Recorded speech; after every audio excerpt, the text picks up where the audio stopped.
All right, today we're diving into what might be one of the shortest poems you'll ever read, but trust me, it's also one of the most powerful. We're talking about Robert Frost's Dust of Snow.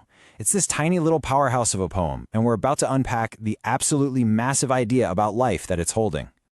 So let's just start with the big question this whole poem is built around. I mean, think about it. Can 1 single second really save an entire day? A day that just feels completely lost? It sounds almost impossible, right? A pretty big ask. Well, Robert Frost seems to think so. Okay, so here it is, the whole thing. Just 8 short lines, that's it. The way a crow shook down on me, the dust of snow from a hemlock tree, has given my heart a change of mood and saved some part of a day I had rued. Yep, that's it. Just let that sit for a moment. Because buried in those super simple words is basically a secret recipe for completely flipping your perspective on things. All right, so to really get the big change that happens here, we first have to understand where our speaker is at, mentally. The poem doesn't start with the action, it starts with a mood, and it's not a good one. Now, this line actually comes at the end, but it really sets the stage for the whole poem. Rued. What does that even mean? It's just a fancy word for regretting something, feeling real sorrow over it. And come on, we've all had those days, right? Where you're just stuck in a funk, replaying some mistake over and over in your head, feeling like the entire day is just a total write-off. That's the heavy cloud our speaker is walking around under. Okay, so now let's talk about the setting. If you were going to write a poem about a moment of hope, you'd probably pick, a cute little bluebird and a cherry blossom tree, right? Well, Robert Frost, he goes in a completely different direction, a much darker one, and honestly, it's way more interesting.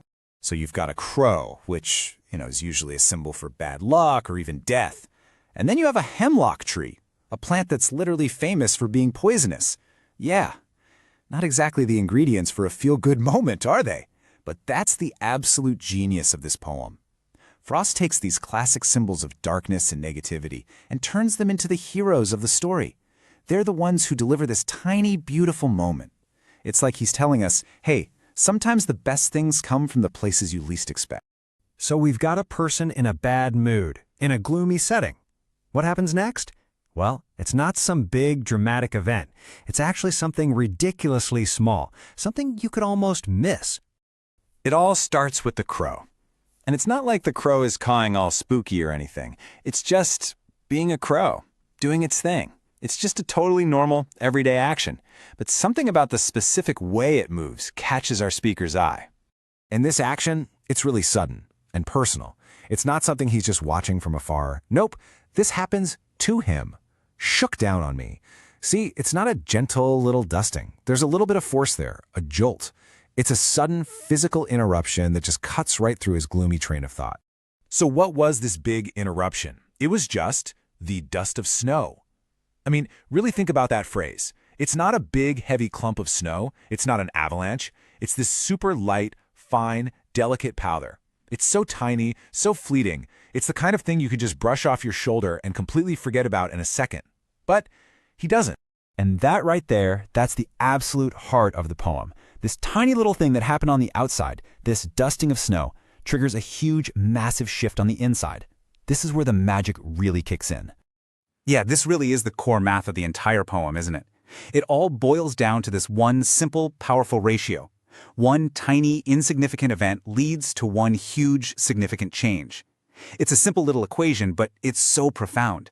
Just a single, maybe even accidental, moment of connection with the natural world was enough to completely change the entire direction of his day. And I love the wording here. The event has given my heart a change of mood. It's not something he did. It was given to him. It feels like a gift, right? That little cold shock of the snow seems to have just snapped him out of that downward spiral of regret. It broke the pattern. It broke the spell of his bad day and offered him something new. And here's what I think is so brilliant and realistic about this poem. Notice it doesn't say it made the whole day perfect. It didn't magically erase whatever bad thing happened earlier. Nope. It just saved some part. It rescued the rest of his day from being completely lost to regret. It's this powerful reminder that, you know what? It's never too late. It's never too late to change course. So what's the big takeaway here? What are we supposed to get from these 8 little lines? Well, it's a huge reminder, really. It's this idea that we are constantly surrounded by these tiny moments that have the power to completely change everything for us, if, And this is the big if, we're actually open to seeing them. You could almost boil this whole poem down into, like, a 3-step guide for a better day.